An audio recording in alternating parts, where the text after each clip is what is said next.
Acclamons pour le Seigneur. Et j'aimerais demander à notre sœur Eugénie de pouvoir venir nous apporter une petite exhortation. Amen. On commence à former des différentes personnes qui vont commencer à prêcher pour entrer dans l'appel selon ce que le Seigneur m'a dit. Amen. Nous avons le frère Didier qui commence. Nous avons aussi Linda qui commence, qui fait non seulement l'antenne porte ouverte, mais qui commence aussi à donner des messages. Nous avons aussi le pasteur Christelle qui donne des messages. Et notre soeur Eugénie commence aussi à partir d'aujourd'hui. Amen. Amen. Pour que les dons soient libérés. Alors peut-être déjà, il y a beaucoup de femmes. Amen. Mais je crois que Dieu veut lever des sœurs et il veut aussi lever des frères. Amen. Donc ma sœur, je te laisse le micro.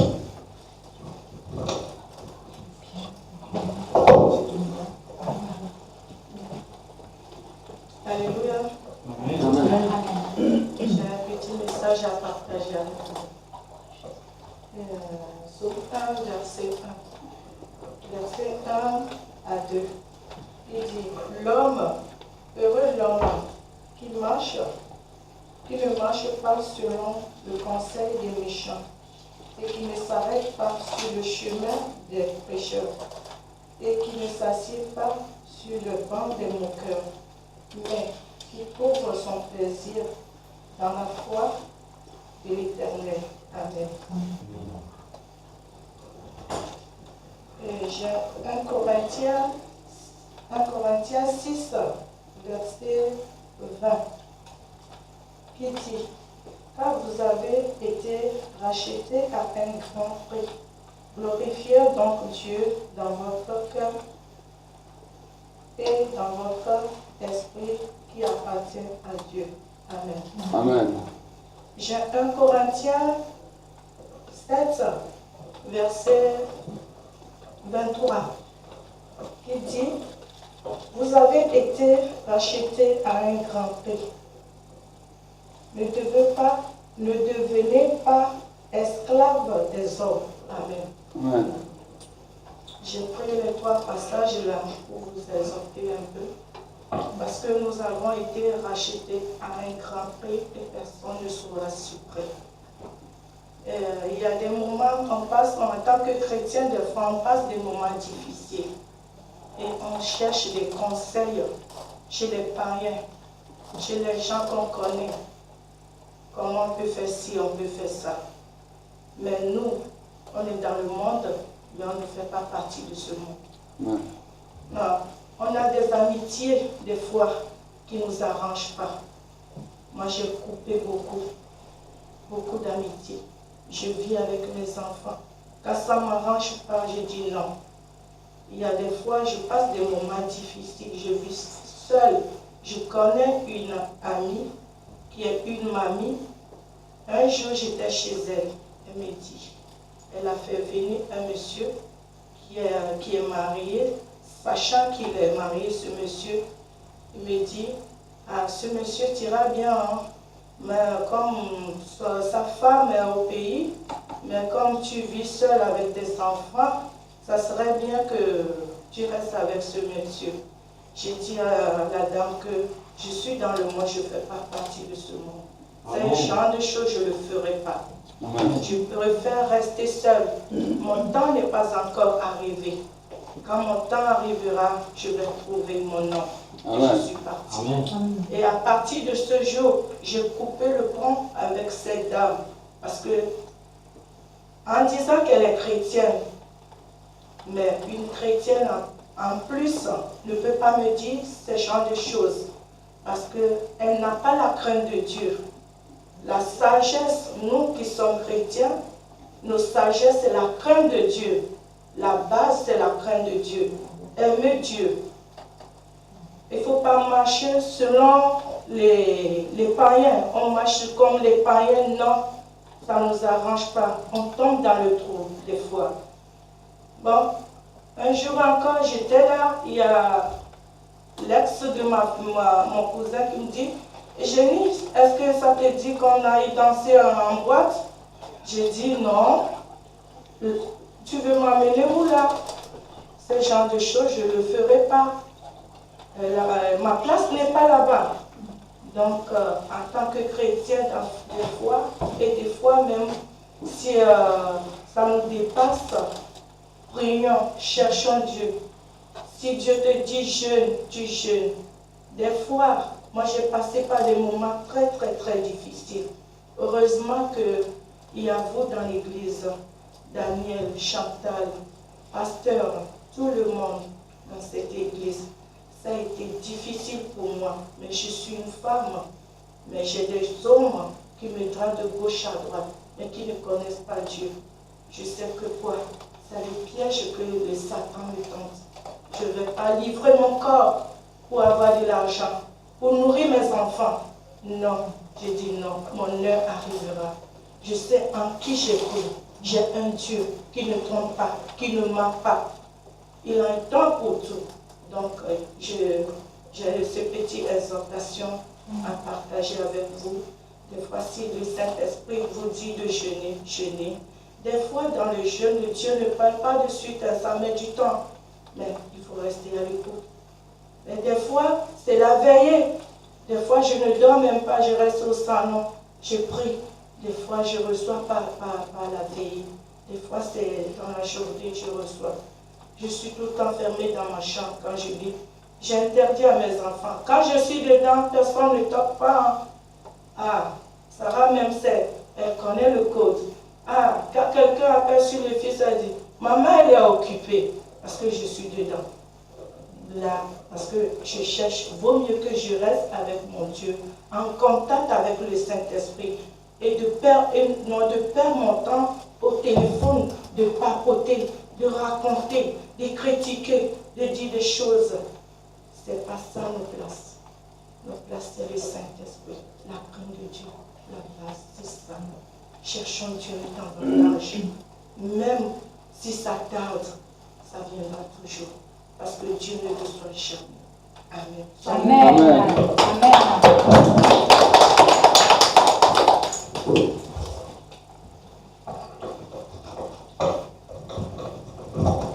Amen. Amen.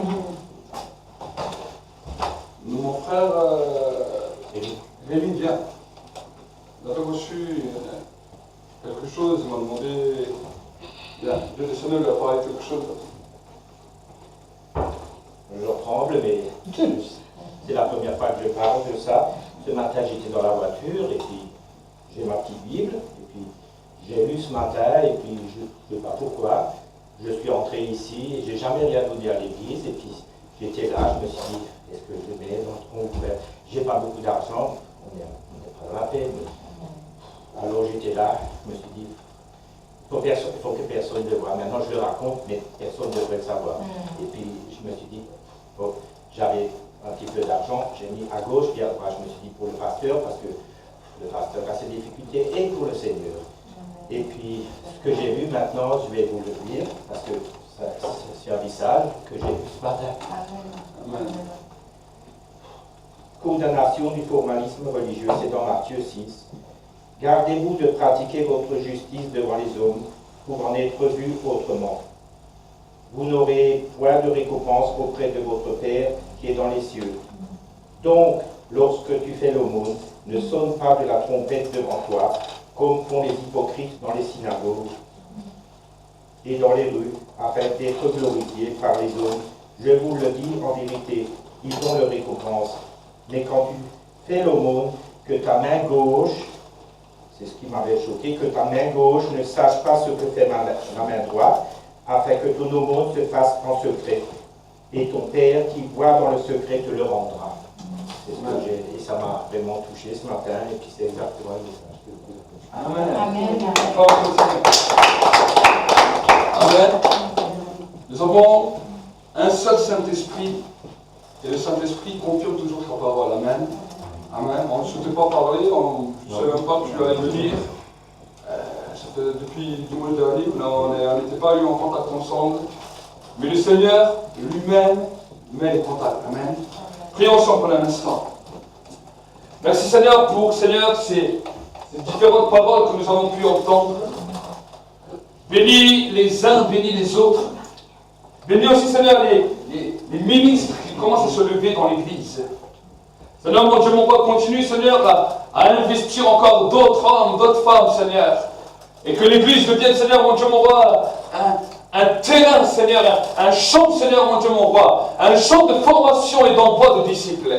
Un champ, Seigneur, mon Dieu, mon roi, qui forme les serviteurs, les ministres de Dieu, mais aussi, Seigneur, peut-être les missionnaires, peut-être des gens, Seigneur, qui vont travailler dans différentes zones. Des gens peut-être qui vont travailler, Seigneur, avec les pauvres, d'autres qui vont travailler avec peut-être, Seigneur, les enfants en difficulté, d'autres peut-être avec les orphelins, d'autres, Seigneur, avec les personnes âgées. Seigneur, suscite des vocations.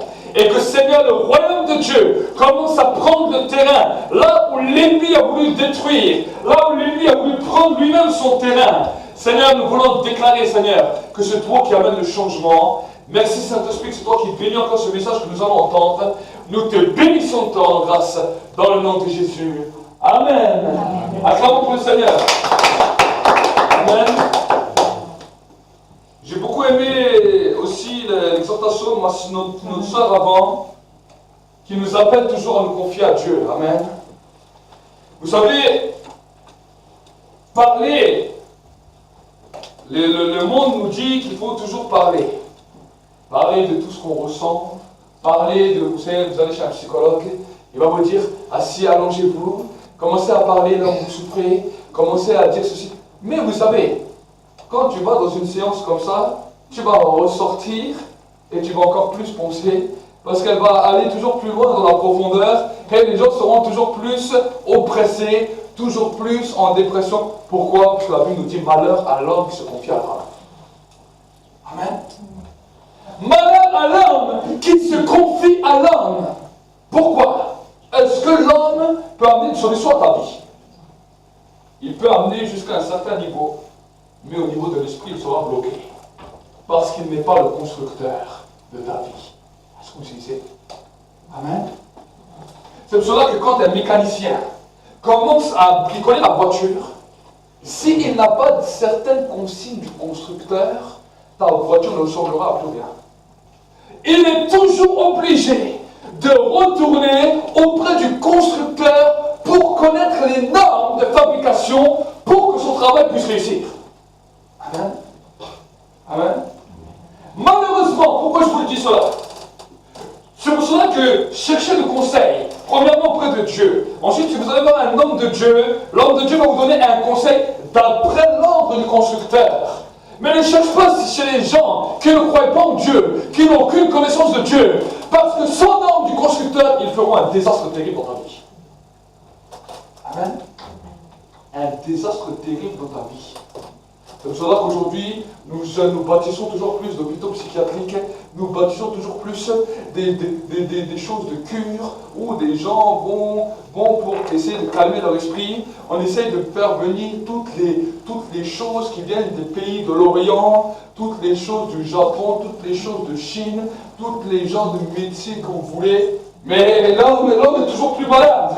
L'homme a toujours de plus en plus de problèmes. L'homme, il vous invente des maladies toutes les semaines. Toutes les semaines, il vous invente des nouvelles maladies qui sortent. Pourquoi? Parce que l'homme ne va plus chercher auprès du constructeur. Amen. Amen.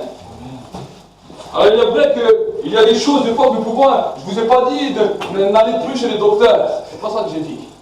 Vous pouvez aller chez un docteur, vous pouvez faire un examen, un bilan, mais au-delà de cela, ne mets pas ta confiance seulement dans la médecine, mais mets d'abord ta confiance à Dieu. Amen. Les docteurs seront limités. Et vous savez, malheureusement, pour toutes nos situations de nos vies, on essaie de se trouver des excuses, on essaie de se trouver des personnes, on essaie de se trouver des conseillers. C'est ça le problème des amitiés dans le monde. On se fait des amitiés, non parce qu'on aime la personne, non parce qu'on l'apprécie, mais on se fait des amitiés par intérêt. Si je parle avec cette personne, je sais qu'un jour, voilà, si j'ai un souci, il va m'aider. Une amitié d'intérêt. Et le problème, c'est que les intérêts deviennent tellement une attente qu'à peine la personne fait quelque chose qui ne te convient pas, il y a le conflit. Est-ce que vous savez? l'amitié du point de vue de Dieu n'a rien à voir. Judas, qui est venu, qui a trahi Jésus, il l'a vendu pour 30 pièces d'argent. Si tu vas regarder dans l'Ancien Testament, la Bible nous dit quand tu veux vendre dans les livres de la loi, quand tu veux vendre un esclave à une autre personne, tu dois le vendre 30 pièces d'argent. C'est écrit dans la loi. Et la Bible nous dit que quand Judas est allé voir les principaux sacrificateurs et les scribes, il a vendu Jésus pour le prix d'un esclave. Ça voulait dire quoi? Judas a fait quoi quand il a fait ça? Il a dit, je prends mon maître et mon maître devient mon serviteur, mon esclave. Vous savez pourquoi il a fait ça? Je vais vous le dire. Je vais vous dire pourquoi Judas a fait ça. Jésus, juste avant que toute cette histoire se passe, est allé, il a pris tous ses disciples avec lui, et il a placé un petit enfant. Viens, Timothée, viens voir. Il a pris un petit enfant comme ça. Il a dit, si vous voulez être quelqu'un de grand, que chacun puisse devenir comme ce petit enfant. Le plus petit sera appelé le plus grand. Le serviteur n'est pas plus grand que le maître, mais tout disciple accompli sera comme son maître. Pourquoi je vous dis ça? Quand Judas a entendu ça, il a dit, ah bon? Je croyais que j'étais le serviteur de mon maître. Mais mon maître vient me dire que moi, en tant que serviteur, je suis égal à lui, donc lui peut être mon serviteur. Donc en fait, c'est lui mon esclave. C'est pour ça qu'avant, je vous ai parlé que quand la prostituée est venue avec le parfum, c'est Judas qui a commencé à parler. Il a dit, oui, mais le maître a parlé. Et quand il a vu tout cela, il est parti chez les principaux sacrificateurs. Il a dit, je viens vous vendre mon esclave. Il dit, comment? Toi, tu marches avec Jésus et tu nous dis que tu viens vendre des esclaves.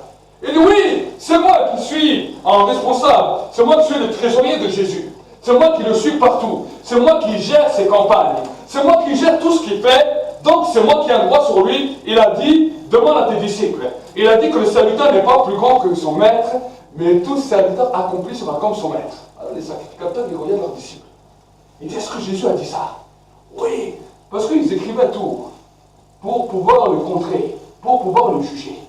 Ils ont dit, oui, tel et tel jour, Jésus a dit, le serviteur n'est pas plus grand que son maître, mais tout disciple accompli sera comme son maître. Et c'est écrit là. Judas a dit, vous avez vu? Donc je suis son maître. Je suis le maître de Jésus. Jésus est mon esclave. Alors les principaux sacrificateurs ont ouvert les lois de Moïse. Ils ont dit, on va t'acheter à ton esclave, mais uniquement pour le prix d'un esclave. Et Judas a vendu Jésus pour 30 pièces d'argent. Pourquoi je vous raconte cette histoire? Parce que souvent nous lisons la Bible machinalement. Jésus a été vendu 30 pièces d'argent. Vous lisez comme ça. Mais vous ne connaissez pas l'histoire.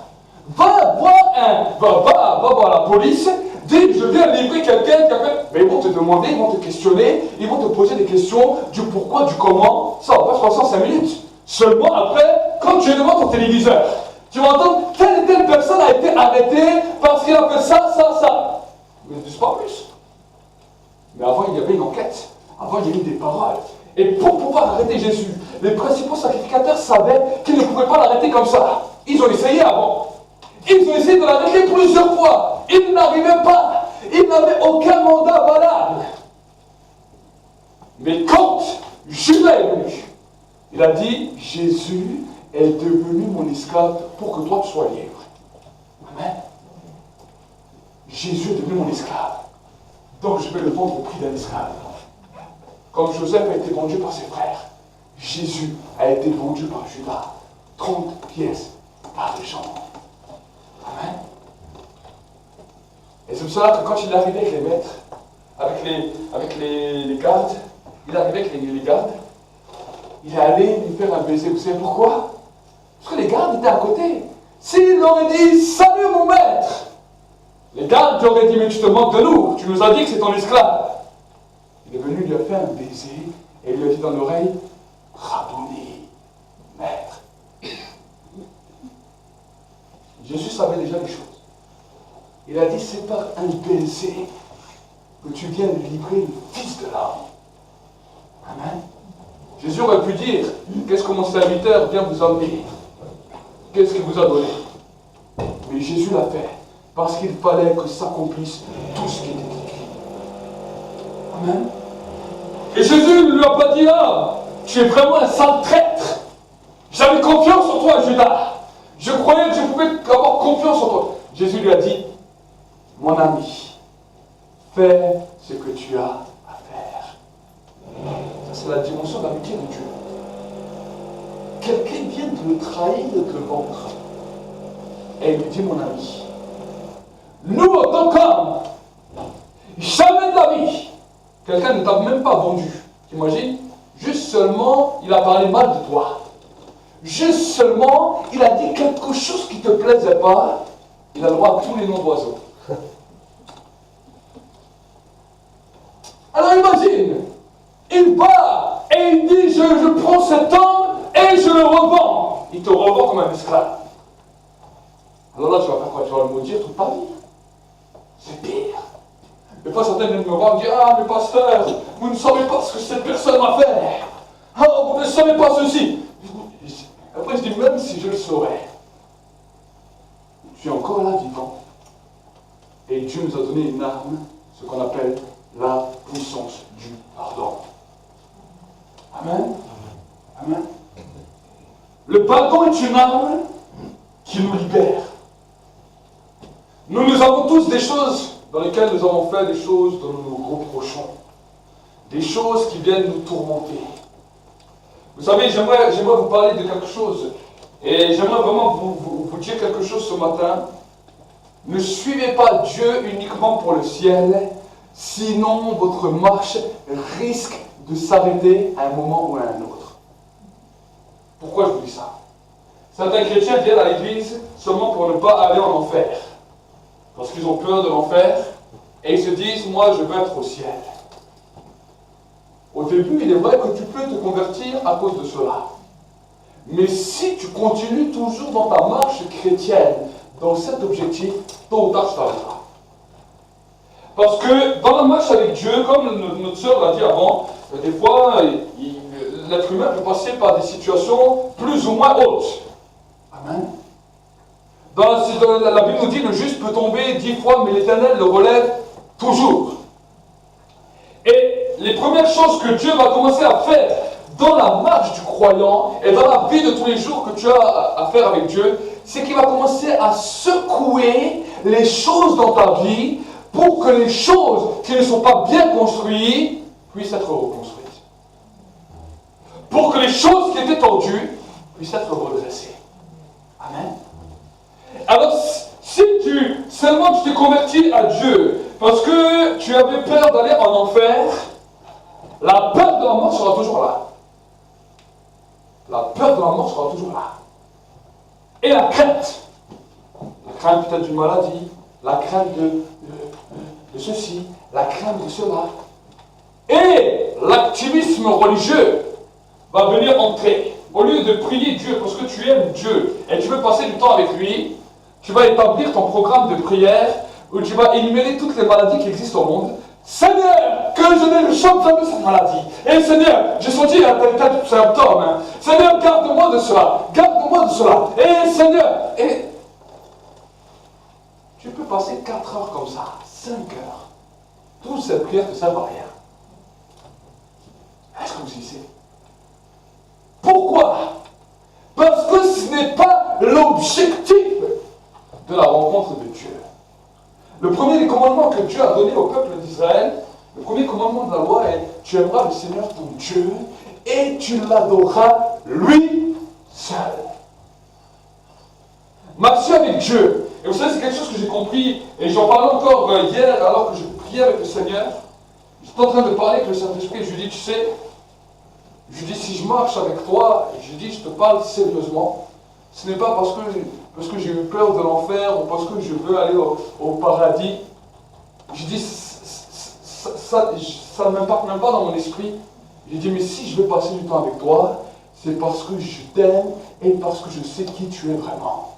Et parce que ça me plaît d'être dans ta présence. J'aime bien me tenir dans ta présence. J'aime bien quand tu commences à me visiter. Je parlais comme ça à Dieu.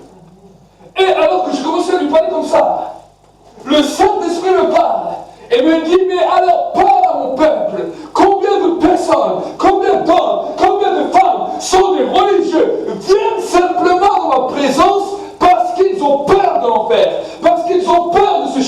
qui veulent seulement une place au paradis, mais qui s'en foutent de moi. J'ai aimé le message que mon frère a reçu sur la parole, carrément par rapport aux religieux, mais c'est ton Père qui demandera. Amen.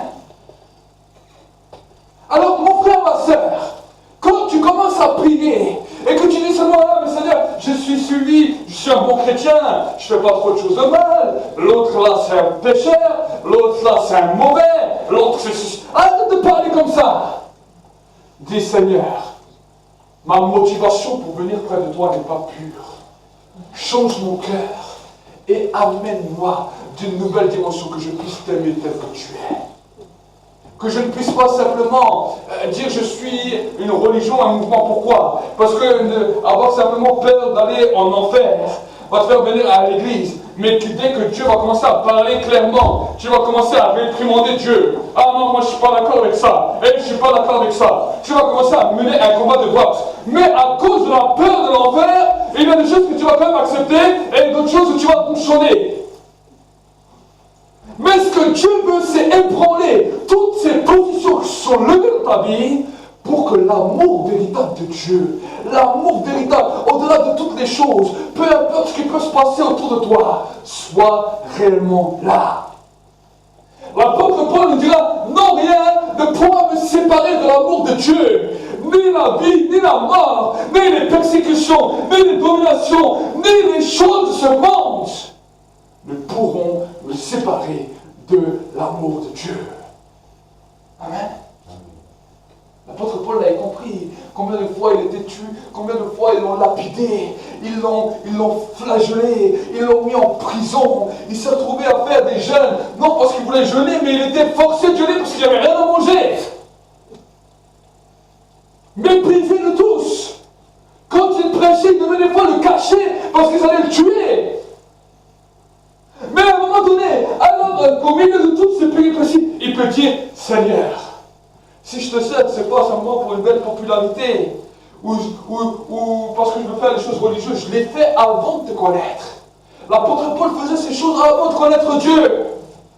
Il était quelqu'un qui était assidu dans la religion, parce qu'il avait peur de l'enfer. Mais quand la révélation du Fils de l'homme est venue sur sa vie, alors les écailles des yeux lui sont tombées. Amen. Et des fois, nous avons créé nous-mêmes nos propres écailles. Par nos peurs, par nos craintes, par nos situations. Amen. Amen. Amen. Pourquoi je vous dis cela?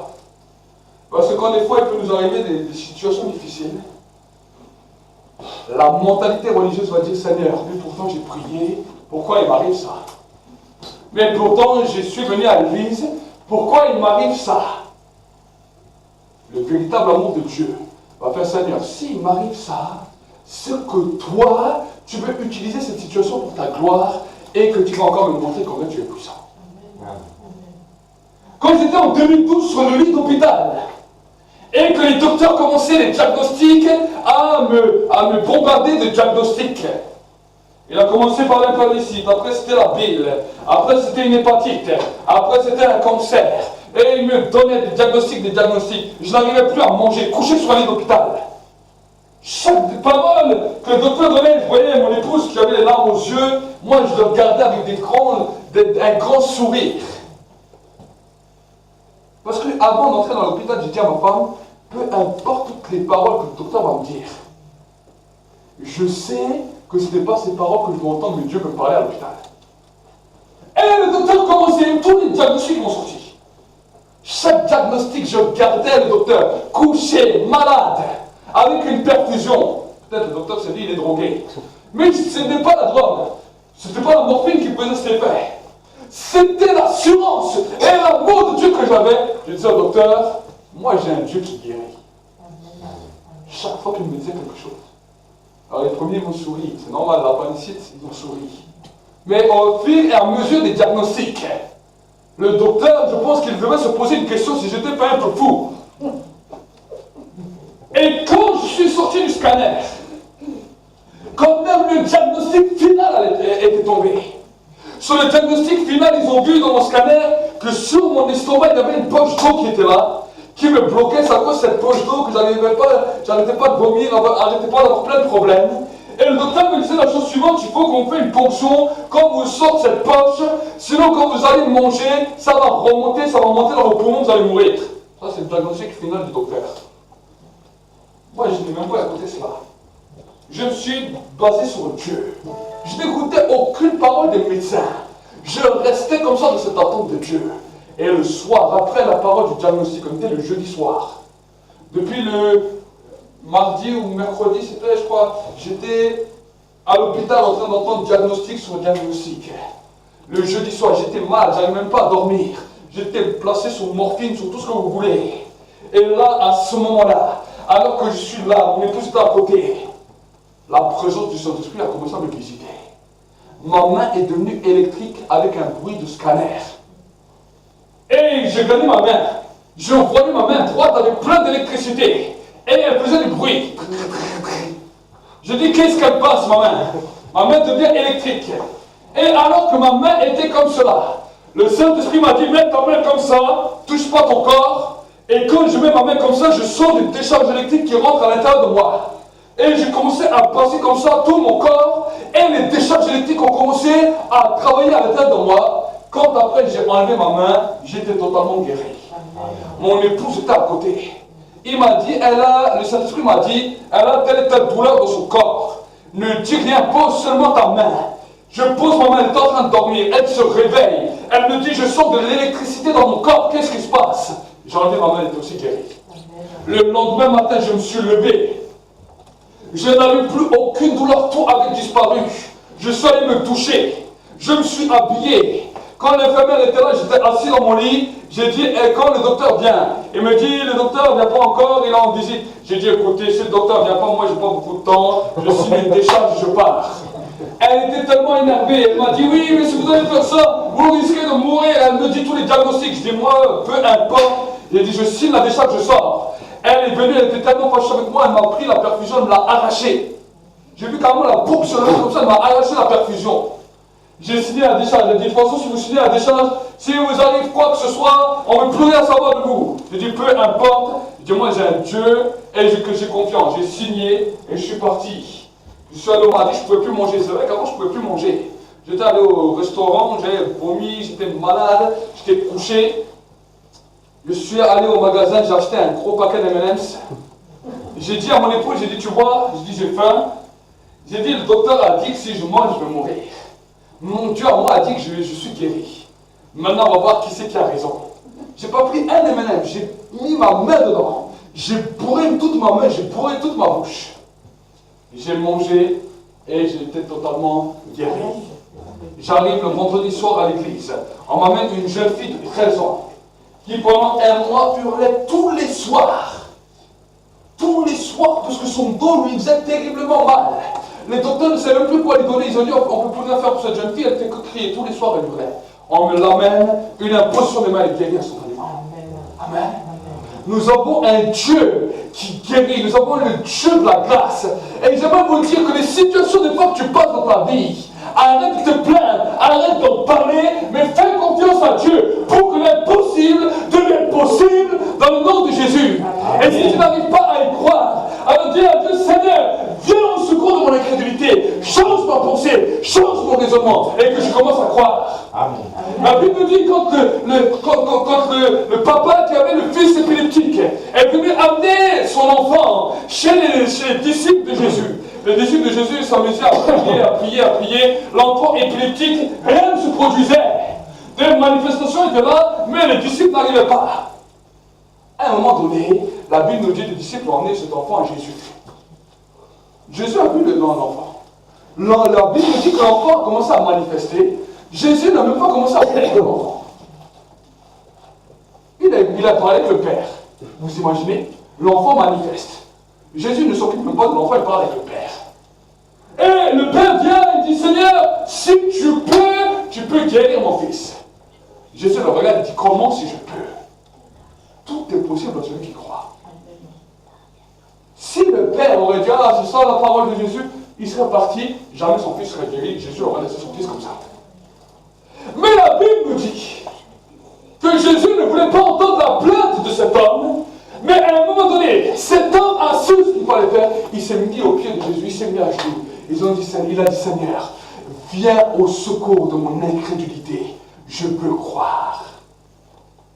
Et la Bible nous dit, à cause de cette parole, Jésus a réprimé l'esprit et son fils a été guéri. Nous pouvons être bloqués par nos raisonnements.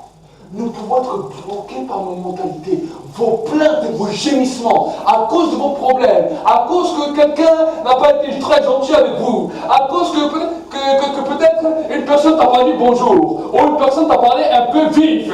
La colère a commencé à venir dans ton cœur, la joie a disparu, la peur est venue, la crainte, et là, l'apitoiement sur toi. Oh, mais personne ne m'aime, personne n'a confiance en moi, et tu continues à alimenter ces choses. Ces choses-là vont briser et détruire tous les miracles que Dieu avait prévus pour toi. Amen. L'apitoiement de soi est la règle principale de destruction de la foi, de la vie et de la vie du croyant. Amen. C'est ça, apprendre à renoncer à soi-même. Et aujourd'hui, notre monde essaie de t'apitoyer. Oh, le peuple français est si mal. Oh, il y a encore ça qui se produit. Oh, ces personnes sont... Arrête de parler comme ça. J'entends des fois certaines prières, j'ai juste envie de dire à la personne, tais-toi. J'étais dépendant des fois de prier avec des gens. Et vous savez, des fois j'amène des personnes avec moi pour prier, que ce soit pour des malades ou quoi. Quand j'entends des fois certaines prières, je les arrête de prier. Je dis arrête de prier parce que ta prière est déjà une défaite totale. La Bible ne dit pas que c'est une prière qui sauvera le malade. La Bible nous dit que c'est une prière de foi qui sauvera le malade. Et s'il a commis des péchés, il lui sera pardonné. Amen. Qu'est-ce que c'est une prière de foi? Une prière de foi, c'est une prière qui va changer, qui va casser vos mentalités. Amen. La guérison, nous ne l'attendons pas du ciel, mais la guérison est déjà là, en nous, à cause du Saint-Esprit. C'est le docteur qui diront la chose suivante, quand ils parleront du cancer. Il dit le cancer ne tombe pas du ciel à droite ou à gauche, mais tous les hommes l'ont à l'intérieur d'eux. Et à des moments, ils se développent. Qu'est-ce que ça veut dire quand on entend une chose comme ça? Ça veut dire qu'il y a des choses qui sont mauvaises à l'intérieur de nous et qu'ils attendent simplement qu'il y a quelque chose qui vient le nourrir pour vous détruire. Alors j'aimerais vous dire quelque chose. Quand le Saint-Esprit vient en toi, la guérison est là. Mais le Saint-Esprit attend simplement que tu mettes ta foi en action pour libérer le charisme qui est déjà là depuis 2000 ans. Amen. C'est ça la foi. Et c'est pour ça que tu as besoin de comprendre le mystère qu'il y a entre l'onction et la foi. Je presse beaucoup sur l'onction, je presse beaucoup sur cet esprit, parce que je crois vraiment que la dimension, la dimension du réveil, la dimension de la réforme que Dieu attend pour cette génération, c'est la dimension de l'esprit. La dimension de la religion ne changera rien sur votre vie. La dimension de la religiosité ne changera rien sur votre vie. Au contraire, elle vous amène droit en enfer. Même si c'est une religion évangélique.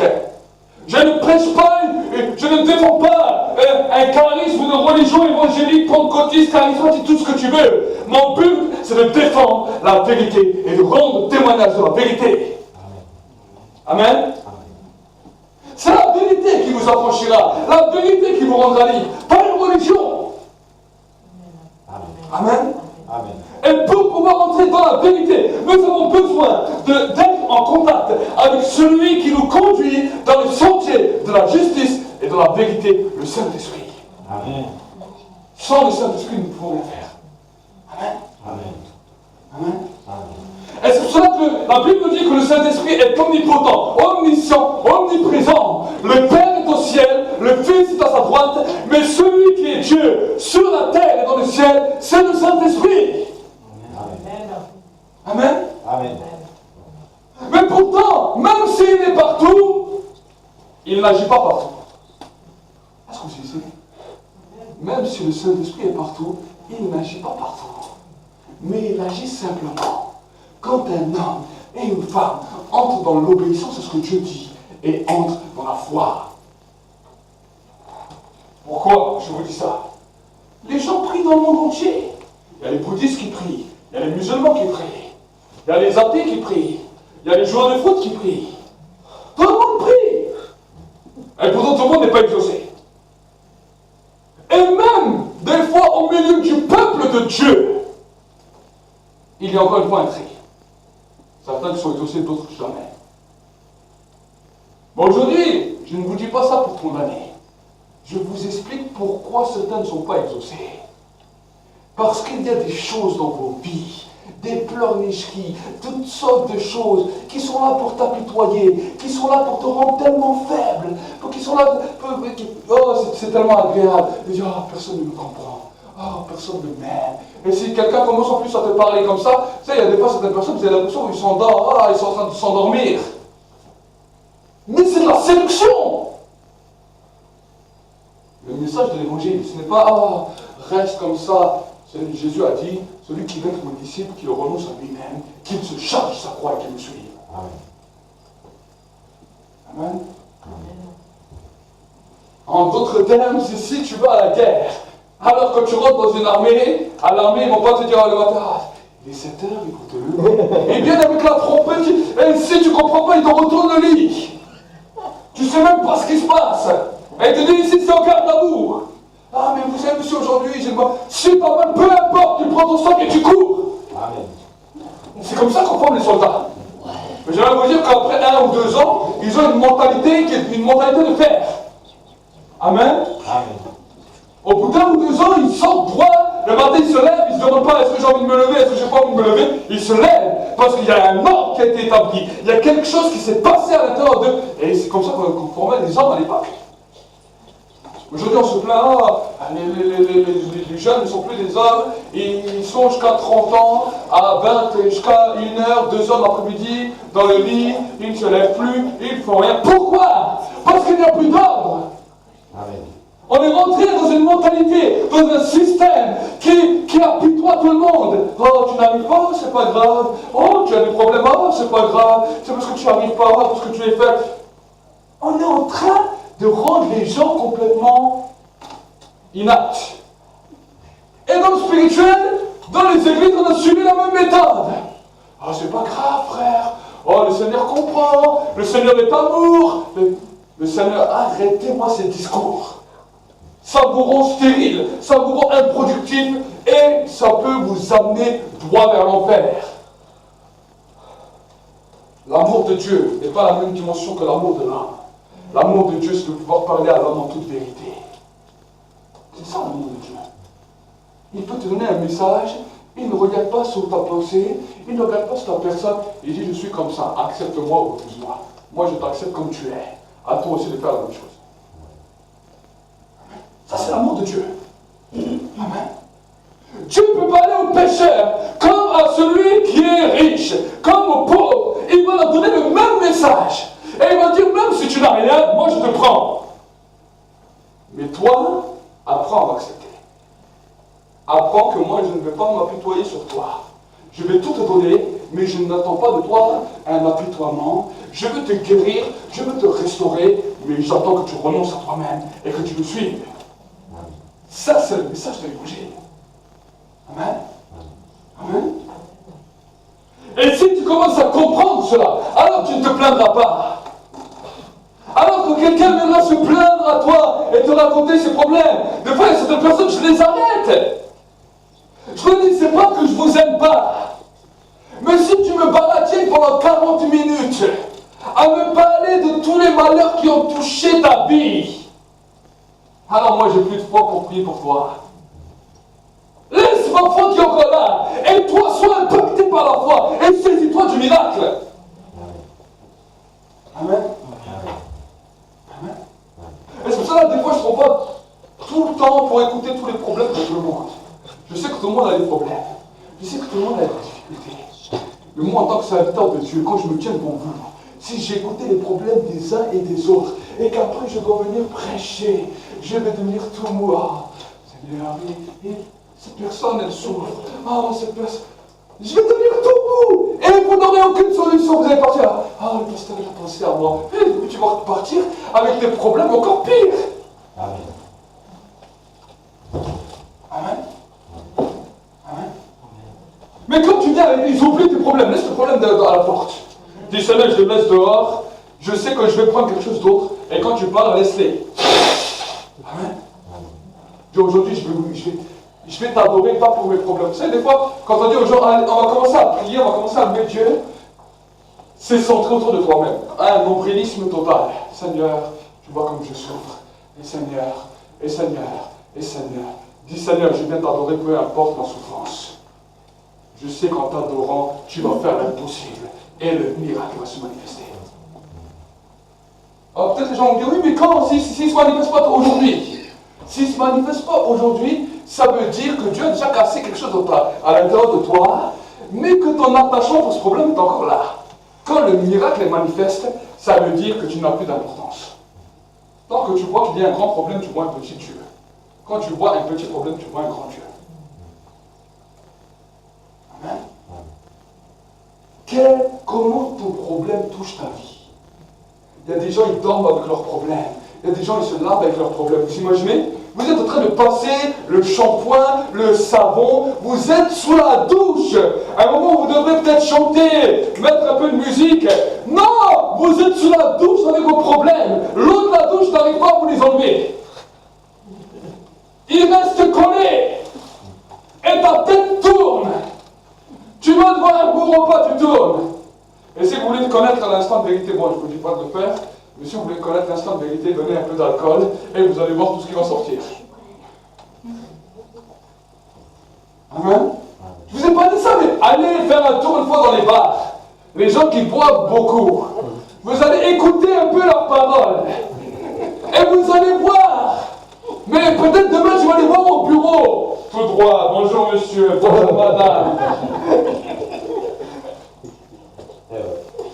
Mais l'alcool est révélateur. Amen. Amen. Mais j'aimerais vous dire que le Saint-Esprit est aussi révélateur. Amen. Si nous comprenons cela, nous allons changer nos mentalités. Oui, tu n'es pas bien parce qu'il fait moche. Oui, tu n'es pas bien parce que tu n'as pas d'argent. Oui, tu n'es pas bien même si demain tu as de l'argent. Même si demain nous avons la canicule, tu vas pleurer parce qu'il fait trop chaud. Tu vas pleurer parce que tu auras trop d'argent. Pas ça, mais parce que tu auras tellement de choses à faire. C'est-à-dire, j'ai plus le temps. Maintenant, avec tout cet argent, je dois faire que des programmes et des programmes. Mais l'homme est incompréhensible. Il n'a pas de juste milieu. Quand il n'a pas d'argent, il a plein de rêves. Quand il a de l'argent, il n'a plus de rêves. Il cache tout son argent. Ça, c'est l'homme. Il y a un déséquilibre total dans le cœur de l'homme. Mais regardez les grandes stars. Ils ont tellement peur pour leur argent qu'ils vont mettre des gardes et des mitraillettes à tous les coins de l'eau. Qu'est-ce que vous faites là? Ah, je garde. Mais vous gardez quoi? Je garde un homme. Pourquoi vous le gardez? Parce qu'il a peur pour son argent. Mais il y a 10 ans, il n'avait rien. Oui, mais il y a 10 ans, il était dans la rue, il était là-bas. Oui, mais quand il était là, est-ce que tu étais là? Non. Mais nous sommes arrivés dans une pensée comme ça. Et en plus, en France, on est les champions. Juger tout ce qui est bien et tout ce qui n'est pas bien. Nous sommes les rois des cartésiens, les rois de la réflexion, les rois du système de pensée. Parce qu'avant, ce système de pensée venait de la Grèce. C'était en Grèce qu'il y avait les plus grands philosophes. Du temps de l'apôtre Paul. C'est la Grèce antique. Là, il y avait les plus grands philosophes. Ceux qui parlaient de plus de choses. Et je veux vous dire que quand la naissance de l'Europe a commencé, la France a voulu être le phare de l'Europe. Et la France a pris toute la pensée des Grecs. Aujourd'hui, les Grecs ne pensent plus trop de cette manière. Mais quand vous venez en France, vous voyez que là, ils ont gardé cet héritage désastreux. On pense à tout, on réfléchit sur tout. Dès qu'une personne vous parle, vous la contredisez, vous commencez à essayer de savoir pourquoi elle me parle de ça. Vous essayez de chercher la petite bête. Ça, c'est la France. J'ai vu des gens d'autres pays. J'étais moi-même en Colombie, on avait aussi un Brésilien. Mais quand tu parlais avec vous, il avait l'air tellement simple qu'il ne pensait pas si tu allais l'arnaquer, si tu allais ceci, si tu allais cela. Et moi-même en parlant avec ces gens, je dis, mais sans me rendre compte, je me suis laissé impacter avec ce système de France qui a commencé à bouleverser moi-même ma pensée. Parce que moi, quand je parlais avec lui, j'essayais de comprendre et j'essayais de dire, mais où est le problème dans cette histoire? Où est le vice? Et je voyais qu'eux, c'était tout simple, ils me parlaient d'une manière toute simple. Et je me dis, même nous, qu'on est ici, des fois, on se laisse emporter par ça. Et le Seigneur m'a dit, il faut apprendre à refuser ces raisonnements. Amen. En tant que prédicateur, c'est pareil. Des fois, le Seigneur me dit certaines choses, surtout au début. Il me dit, parle sur ça. Je dis, ah, mais Seigneur, ça va être terrible. Les gens, ils vont parler comme ça, ils vont me dire ceci, ils vont me dire cela. Le Seigneur me dit, je t'ai demandé de donner un message, je t'ai pas demandé de regarder leurs pensées. Est-ce que vous comprenez? Et c'est pour cela qu'aujourd'hui, j'essaie de ne plus regarder si les gens pensent, si les gens sont contents de moi, si les gens ne sont pas contents de moi, si les gens pensent que je suis un bon prédicateur, si les gens pensent que je ne suis pas un bon prédicateur. Pour tout ça, je m'en fous. Amen. Mais au début, c'était pas comme ça.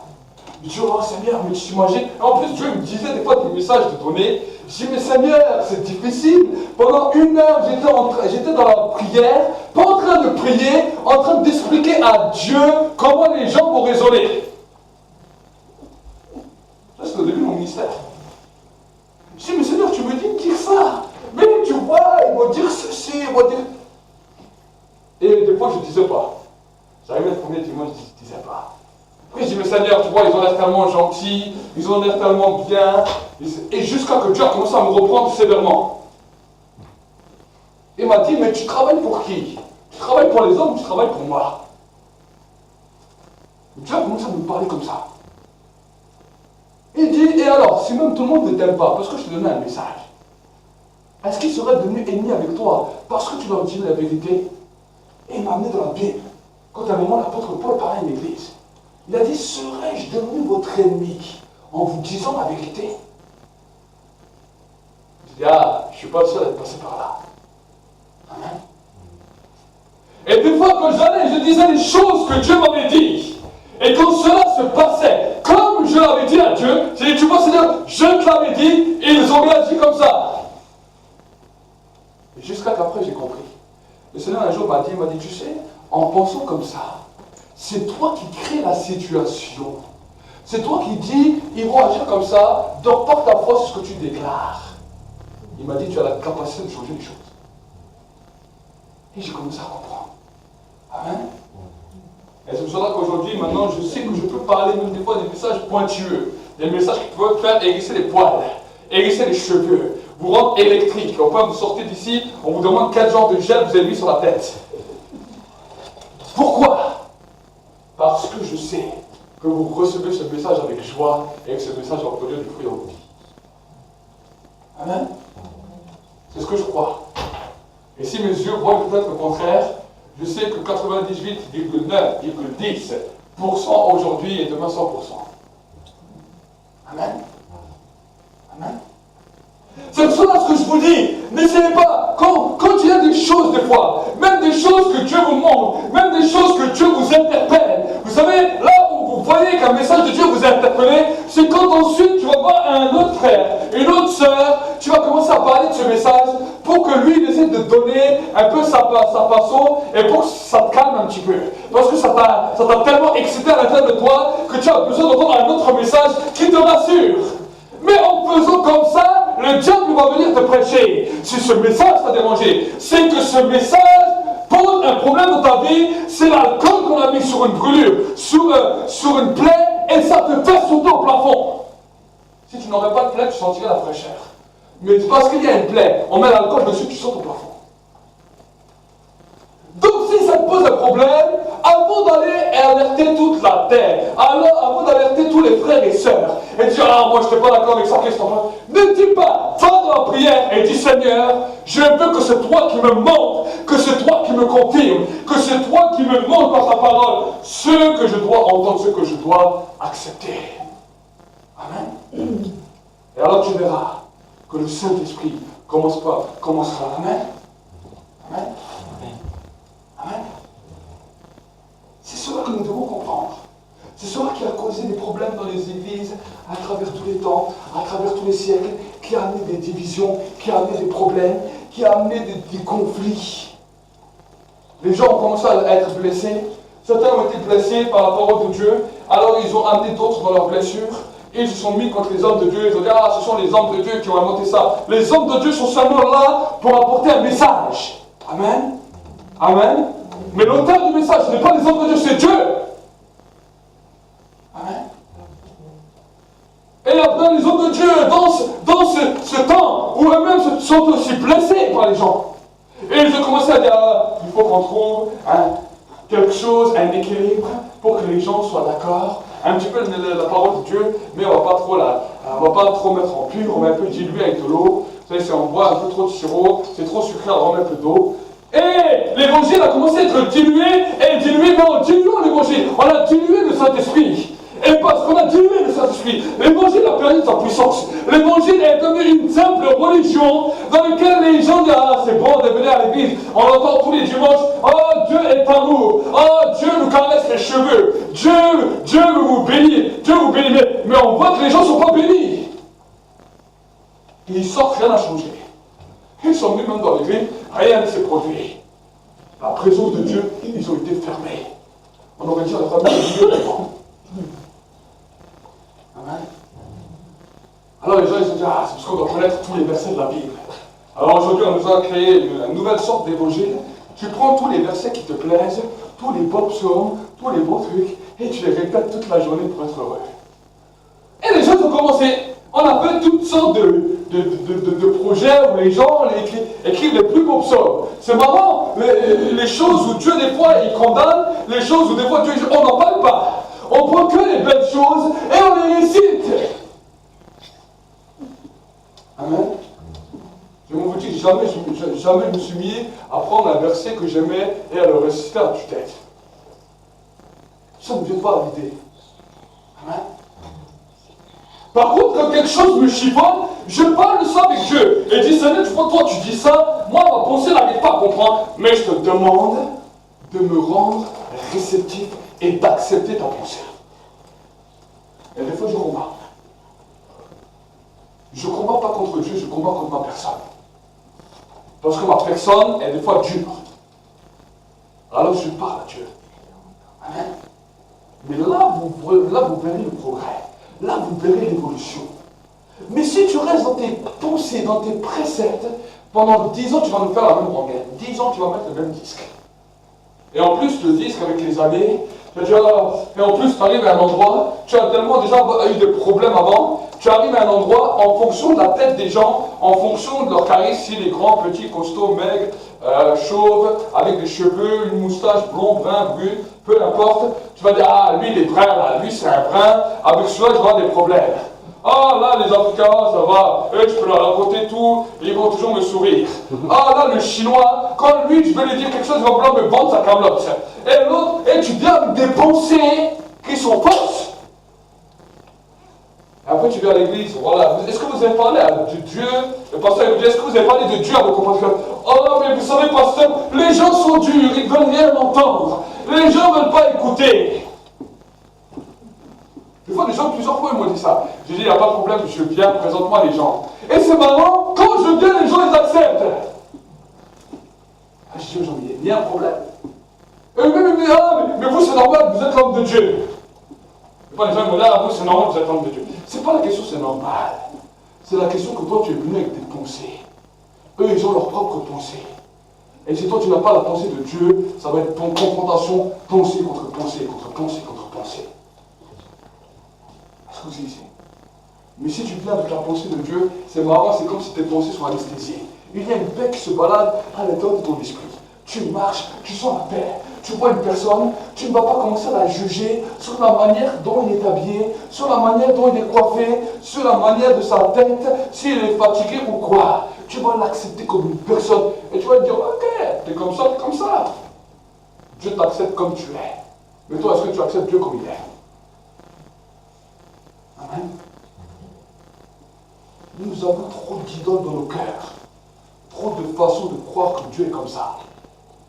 C'est à cause de ça qu'on ne dit pas que vous êtes frustrés dans vos exaucements, frustrés dans votre marche avec Dieu. Changez de raisonnement, changez de mentalité.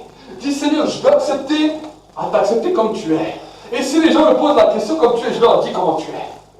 Ne dis pas oui, mais si je dis aux gens que Dieu pense comme ça, ils vont croire que je suis dans une secte. Ils vont dire, vous savez, on a des pensées, hein. Ils vont dire que je suis dans une secte, ils vont dire ceci, et ils vont dire cela.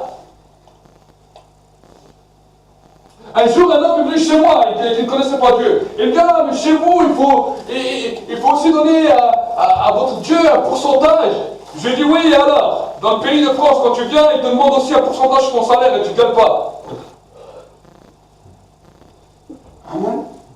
Mais oui, les gens qui viennent du pays, de l'autre pays du monde, ils ne payent pas d'impôts. Ils n'ont pas de TVA, ils n'ont rien de tout ça. Mais ils rêvent de venir en France. Mais le jour où ils sont en France, ils sont soumis au même loi que vous. Pourquoi? Parce qu'ils rentrent dans un autre territoire. Amen. Et ils ne se disent pas, oui, là-bas, on ne me donnait pas ça, je ne devais pas donner ça. Oui, mais tu as voulu venir ici. Donc, arrivé ici, il y a d'autres lois. Le royaume de Dieu, c'est pareil. Nous soupirons tous auprès du ciel. Mais dans le ciel, il y a d'autres lois qui ne sont pas parties de ce monde. Amen. À nous de nous soumettre. Si nous voulons voir que le royaume de Dieu agisse en nous, alors nous devons comprendre les mystères du royaume. Amen. Amen. C'est pour cela que bon nombre de croyants, quand on leur dit passer du temps avec Dieu dans la prière, les voilà qui commencent à dire, ah mais pasteur, c'est difficile la prière. C'est très difficile la prière, bien sûr c'est difficile. Parce que la prière, c'est oublier toi-même. Tu peux parler 3 heures à raconter tout et n'importe quoi au téléphone. Tu peux regarder un film avec des amis. Je suis des fois étonné, quand je vais chez des gens, ils parlent. Et des fois, ils ont tout genre de sujets. Des fois, je suis moi-même étonné. Souvent, vous prenez mon épouse, je vais chez les gens. Quand c'est le moment de prêcher, je peux parler beaucoup. Mais quand après il s'agit de parler des autres choses de la vie, j'écoute. Je suis assis, j'écoute. Parce que vous savez, quand vous avez parlé beaucoup de choses de la parole de Dieu, vous n'avez plus beaucoup de force ou de temps pour parler de Pierre, Paul, Jacques et de parler de ce que le ciel vous raconte, ou s'il a plu ou s'il a fait beau. Mais je suis des fois étonné. Je peux me trouver des fois avec des gens qui parlent pendant 1 heure, 2 heures, qui vous racontent tout et n'importe quoi. Mais quand je prends le temps et je dis voilà, maintenant on va faire un temps de prière ensemble, au bout de 10 minutes, on n'entend plus rien. Les mêmes personnes qui ont parlé des heures, au bout de 10 minutes, on n'entend plus rien. Alors la force que tu as utilisée pour faire ceci ou cela, parle à Dieu. Amen. Amen. Parle à Dieu. Et ne parle pas de tes problèmes à Dieu. Tu as déjà parlé 50 fois de tes problèmes à Dieu. Lui, il les connaît. Mais dis, Seigneur, maintenant je laisse mes problèmes. Je ne vais pas les énumérer A plus B plus C plus D plus E. Tu sais que ces problèmes me font souffrir. Mais au-delà de ces problèmes, je vais t'adorer. Je veux que l'adoration casse la souffrance que causent ces problèmes dans ma vie. Amen. Le mystère de l'adoration va casser la souffrance que te posent les problèmes. Je suis venu pour guérir ceux qui ont le cœur brisé. On ne parle pas de corporel. On nous parle d'un brisement intérieur qui est dû à cause des problèmes, à cause des situations. Mais la Bible nous parle du cœur brisé en fonction de l'onction. La Bible nous dit l'onction de l'Éternel va loin pour guérir ceux qui ont le cœur brisé. L'onction est la manifestation de la présence de Dieu. Autrement dit, quand tu viens dans la présence de Dieu et tu t'oublies toi-même, quand tu commences seulement à adorer Dieu pour qui il est, Dieu, le Saint-Esprit, entre en action. C'est ça qu'on appelle l'onction. Et quand le Saint-Esprit entre en action, il casse la blessure qu'infligeait le problème de ton cœur. D'abord, il vient pour enlever le poids qui était là. Et quand le poids n'est plus là, le problème n'y est plus. Curieusement, quand le poids a disparu, et quand ce problème ne te fait plus rien, tu vois que tout d'un coup, ce problème, tu trouves la solution. Amen. Amen. Et tout d'un coup, si c'était peut-être un problème dans le corps, tout d'un coup, tu reçois la guérison. Amen. Tout d'un coup. Et plus que je parle avec les gens, plus, des fois je parle avec les gens, des fois qui ont été malades, qui ont été dans des situations difficiles. Quand je parle avec eux, avant de parler de leurs problèmes, je leur parle de la source des problèmes. Et quand on commence à parler de la peur, le 3/4 des gens, 99% des gens me disent, mais tu sais, pasteur, j'ai toujours eu peur de cette maladie. J'ai toujours eu peur qu'un jour ça m'arrive. J'ai toujours eu peur de ceci. Job a dit un jour dans la parole, ce que je crains, c'est ce qui m'arrive. Ce que je redoute, c'est ce qui m'atteint. Il dit, si on va prier simplement pour ta guérison, mais qu'on ne traite pas sa peur, demain tu auras un autre problème. L'onction de Dieu est là pour briser d'abord cette peur. Mais cette peur se brise uniquement quand tu parles du temps avec Dieu. Combien de gens, combien de croyants ont peur de la mort? Combien de croyants ont peur de maladie? Combien de croyants ont peur que demain ils n'auront plus rien? Combien de croyants ont peur du lendemain? Ont peur pour leur avenir? Ont peur pour leurs enfants? Comment cela vous avez peur? Vous êtes passé les temps dans la présence de Dieu et vous sortez avec vous-même peur. Parce que, je vais vous dire pourquoi. Parce que vous êtes venus dans la présence de Dieu en parlant que de vos problèmes, en croyant que Dieu allait commencer à vous dire, oh la pauvre. Oublie tes problèmes, adore Dieu, dis Seigneur je t'adore, peu importe, et tout d'un coup Dieu va commencer à traiter une peur après l'autre, jusqu'à ce que tu n'as plus aucune peur, parce que la Bible dit que l'amour parfait bannit toute crainte. Amen. Amen. Et si quelqu'un te dit bonjour, comment ça va? Dis-lui, par la grâce de Dieu, ça va bien. Amen. Amen. Par ma grâce à moi, des fois, ça ne va pas. Mais par la grâce de Dieu, ça va bien. Amen. Amen. Et quand tu commences à penser comme ça, le matin, tu vas au travail, tu peux être toujours la même chose. Pas un jour tu es bien, un jour tu es pas bien, comme la lune. Les gens sont comme la lune des fois. Il dit un jour il est bien, un jour il est pleine lune, un jour il est noir, il n'y a plus de lune. Ça on dit qu'ils sont comme la lune. Amen.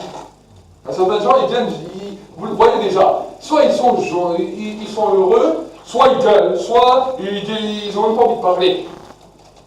Mais nous, en tant qu'enfants de Dieu, tous les jours, je dois bien de la même manière. Tous les jours. Et si quelqu'un te dit, est-ce que ça va pas? Ça va bien par la grâce de Dieu. Amen. J'ai une grâce qui est sur ma vie. Et à cause de cette grâce, je peux dire que ça va bien. Amen. Donc voilà un petit peu le message d'aujourd'hui. On vous a un petit peu raboté pour que vous puissiez avancer. Amen. Vous savez, dans le corps du Christ, il y a plusieurs parties du corps. Il y a les yeux, il y a les oreilles. Et cette semaine, j'ai dit à Dieu, je dis, Seigneur, merci parce que moi, je suis les nerfs. Vous savez, dans le corps, les nerfs, on ne les voit pas. Mais quand les nerfs ils commencent à agir, vous les sentez. Amen. Et moi, dans le corps de Christ, je suis les nerfs. C'est pour ça que Dieu m'a aidé à Larissa. Je suis chaud. Amen. Parce que je suis les nerfs du corps de Christ. Ben oui, il faut savoir qu'est-ce que vous êtes. Amen. D'autres, ça va être les yeux. D'autres, ça va être la bouche. D'autres, ça va être les oreilles. Moi, je dis merci Seigneur parce que moi, je suis les nerfs. Amen. Vous savez qu'est-ce que c'est les nerfs? Les nerfs, ça vous montre là où vous avez un problème. Tu as une rage de dents, c'est pas la dent qui te fait mal, c'est le nerf qui te fait mal. Tu as un mal de tête, c'est pas la tête qui te fait mal, c'est le nerf qui a la tête qui vient commencer à te montrer qu'il y a une douleur, qu'il y a un problème. Le nerf vient souvent te montrer là où il y a un problème pour changer, pour guérir, pour restaurer. Amen. Donc prions ensemble pour un instant. Merci Saint-Esprit pour ta présence. Merci Saint-Esprit pour ta grâce. Seigneur, je te demande vraiment d'amener ton peuple dans une nouvelle évolution. Que ce soit ici, que ce soit sur le net. Je te demande, Seigneur, mon Dieu, mon roi, d'amener une transformation dans les pensées. Que la vie divine commence à couler. Que les œuvres des ténèbres soient détruites. Et que, Seigneur, mon Dieu, mon roi, la pensée de l'homme puisse être soumis à la pensée de Christ. Que toutes les forteresses qui se levaient contre ta connaissance soient ébranlées ce matin. Saint-Esprit, je te demande vraiment de parler au cœur, de visiter les uns, de visiter les autres. Et que, Seigneur, mon Dieu, mon roi, cette semaine soit une semaine d'exception. Nous te bénissons, nous te rendons grâce. Dans le nom de Jésus-Christ. Et pendant que nous sommes dans ce temps, nous allons terminer par célébrer la Sainte Seine ensemble. Je ne vais pas faire de message spécial pour la Sainte Seine. Mais la Sainte Seine va être ton pont d'alliance avec Dieu. ton temps de réflexion avec Dieu. Ton temps où la Bible nous dit que quand nous prenons la Sainte Seine, nous sommes en communion avec Christ. Ton temps où tu acceptes le changement pour ta vie, pour cette année. Et si peut-être tu as déjà essayé, mais que tu te dis oui, mais Seigneur, j'ai déjà essayé et ça a été dur. Alors une parole de la part de Dieu, s'il commence à jeûner aussi. Organise peut-être 1 jour par semaine, 2 jours par semaine. Je dis Seigneur, je vais jeûner pour toi. Je vais entrer dans un temps de jeûne, un temps de prière. Un temps où tu vas décider de Seigneur, je vais prendre un temps, peut-être, certains ça va être 30 minutes, d'autres ça va être 1 heure. Mais pendant ces 30 minutes, c'est 1 heure que tu prends par jour avec Dieu. Tu oublies tes problèmes, tu oublies tes difficultés, tu oublies tes soucis. Et tu dis Seigneur, c'est un temps simplement pour t'adorer. Simplement pour t'adorer.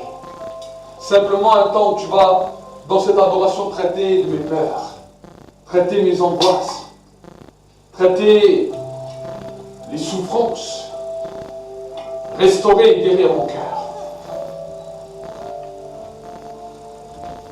Dans le nom de Jésus. Dans le nom de Jésus. Dans le nom de Jésus. C'est le temps de faveur. La santé, c'est bon, c'est tout. En effet, j'ai un témoignage que je l'ai reçu dans un autre pays. Et c'est un témoignage que ça touche beaucoup de gens, vous verrez. C'était dans une église. Il y avait un pasteur il a marché avec Jésus-Christ jusqu'à 99 ans. Ce pasteur, il a vu Jésus dans son église. Je tremble un peu parce que je parle de mon cœur. Mais il m'a touché beaucoup et j'ai bien de découvrir une chose que je ne sentais pas quand je faisais des prières. Ici, il parle de prière. Il y avait dans l'église plein de gens. Il y avait des riches, des pauvres, des femmes, des enfants. Et là, Jésus-Christ, il marchait avec ce pasteur-là. Il disait les versets-là. Ils disent que tu crois que lui, il prie. En effet, regarde, par la grâce de Jésus-Christ, le pasteur, il voyait tout. Regarde qu'est-ce qu'il prie. Il veut un Mercedes. Celui-là, regarde qu'est-ce qu'il veut. Il veut que toutes ses dettes soient supprimées. Il y avait des gens qui ne priaient pas envers Dieu. Ils n'avaient rien avec Dieu, en fait. Ils étaient là pour que tous ces problèmes s'abattent. Mais ils ne pensaient pas à Dieu. Et d'un coup, Jésus-Christ, il fait promener le pasteur. Et derrière, il y avait une petite fille, elle avait 6 ans. Vous savez, c'était la première personne qui priait pour de vrai à Dieu. Il disait quoi, cette fille? Que son père, il était malade. Il est dans un lit chez lui, à la maison. Il est malade, il veut qu'il lui guérit. C'est tout ce qu'il demande de Dieu. C'est pour ça que je parle. Pourquoi je parle de ça? Parce que moi, je suis en train de chez moi à la maison, en cachette, je suis en train de prier à Dieu. Et je viens de découvrir qu'en train de prier, il faut se concentrer à lui, il ne faut plus penser à rien de tout que à lui. Il faut avoir un contact directement avec lui. Et c'est pour cela que Jésus-Christ, il a montré à ses pasteurs qu'est-ce qui se passe dans l'église. En effet, il ne venait pas pour Dieu, il ne venait pas pour... voilà, c'est juste pour... tous ces problèmes-là, exactement, les intérêts. Et c'est cette fille, c'était la seule fille, parmi, il y avait 200-300 personnes. C'était la seule fille qui priait pour de vrai. Il avait un contact avec Dieu. Et Dieu, c'était Dieu qui l'écoutait, c'était le seul qui il attendait la prière. Vous le savez, toutes ces prières que les gens priaient, ils ne s'attendaient pas.